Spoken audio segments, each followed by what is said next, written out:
వస్తుందా నీకు? వస్తుంది. ఎంత వస్తుంది పెన్షన్? 2000 వస్తుంది. పెంచుతామన్నాడు, పెరిగింది ఏమన్నా పెన్షన్? ఏం పెరగలే, పైసా పెరగలే. గవ్వే 2000 వస్తుంది. రైతు బంధు లేదు, మాఫీ లేదు. రుణమాఫీ కాలే మీకు? లే, మొత్తమే కాలే. ఇప్పుడు రైతు బంధు కూడా రాలే, మొగల పైసలు రాలే, ఎవ్వత్తలేవు. మరి ఏటికి ఇట్లా చేసుడు? మొదలు వచ్చేది రాకుంటేనేమో ఆసుండవు. అందరికి అత్తయ్య, కొందరికి రావు. అదెట్లా మరి? బతికడము. కరెంటు కూడా మంచిగా ఇచ్చిండు. ఇచ్చిర్రు కరెంటు మంచిగా? కేసుగాడు ఇచ్చిండు. ఇప్పుడు మంచిగా వస్తలేదు కరెంటు? ఆడొస్తుంది మునిపోతాడే.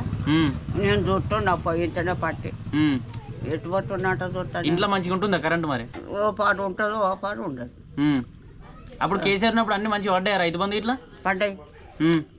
తినలేదంటే అన్నం పుట్టది. పడ్డాయి.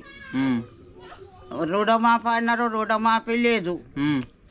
ఇప్పుడు రైతు బంధు లేదు, ఏది లేదు.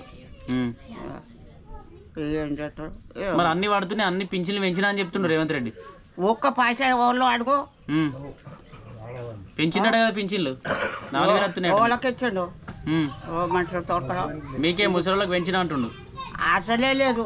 అప్పుడు అయినంతనే ఇప్పుడు పైసా అప్పుడు 200 ఉండే. 200 పోయి కేసుగారు ఎక్కి 2000 అన్నాడు, 2000 ఇచ్చిండు.